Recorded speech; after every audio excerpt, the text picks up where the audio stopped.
लाडकी बहीण योजनेला काँग्रेसचा छुपा विरोध आहे की काय असा प्रश्न निर्माण झालाय। लाडकी बहीण योजनेविरोधात काँग्रेस नेते सुनील केदार यांच्या कार्यकर्त्यांना मुंबई हायकोर्टामध्ये याचिका दाखल केली आहे आणि काँग्रेस महिला विरोधी असल्याचा आरोप महायुती सरकारने केलाय।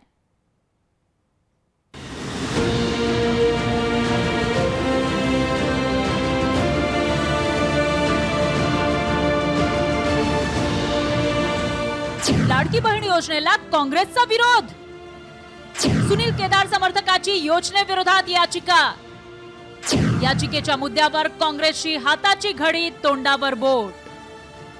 मुख्यमंत्री लाडकी बहीण योजनेविरोधात मुंबई हायकोर्टाच्या नागपूर खंडपीठात याचिका दाखल करण्यात आली आहे। ही याचिका काँग्रेस नेते सुनील केदार यांच्या समर्थकांना दाखल केल्याचा आरोप भाजपने केला आहे। लाडकी बहीण योजनेविरोधात याचिका करणारे अनिल वडपल्लीवार हे सुनील केदार यांचे कार्यकर्ते असल्याचा दावा भाजपचा आहे। काँग्रेसचा महिला विरोधी चेहरा उघडकीस आल्याचा आरोपही भाजपने केलाय।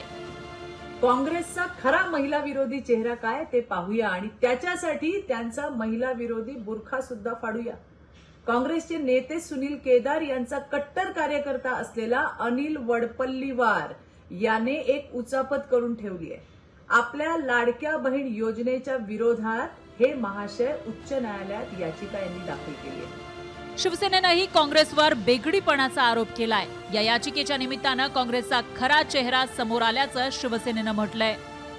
हे पूर्णपणे षडयंत्र सुप्रिया सुळे आणि संजय राऊत हे दोघांचा यामध्ये पूर्णपणे हात आहे। यापूर्वी सुद्धा लाडकी बहीण योजनेच्या अंमलबजावणीच्या अगदी त्या क्षणाला कोर्टामध्ये याचिका दाखल केली।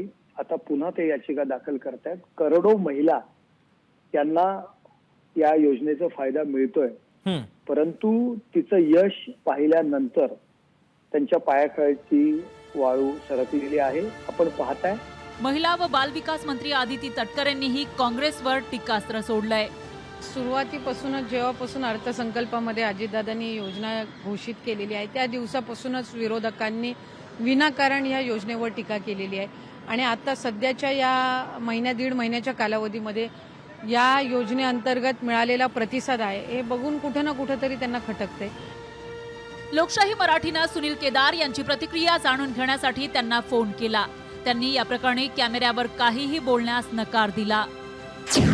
मी अनिल वडपल्लीवार याला ओळखत नाही, मी त्याच्यावर काय बोलणार असं केदारांनी म्हटलंय। लाडकी बहीण योजनेविरोधात काँग्रेस कार्यकर्त्यांनी याचिका दाखल केल्यानं त्याची मोठी किंमत काँग्रेसला मोजावी लागण्याची शक्यता आहे। ज्ञानेश्वर पवार, लोकशाही मराठी, नागपूर। लोकशाही मराठी ऐका, पहा, जागरूक रहा।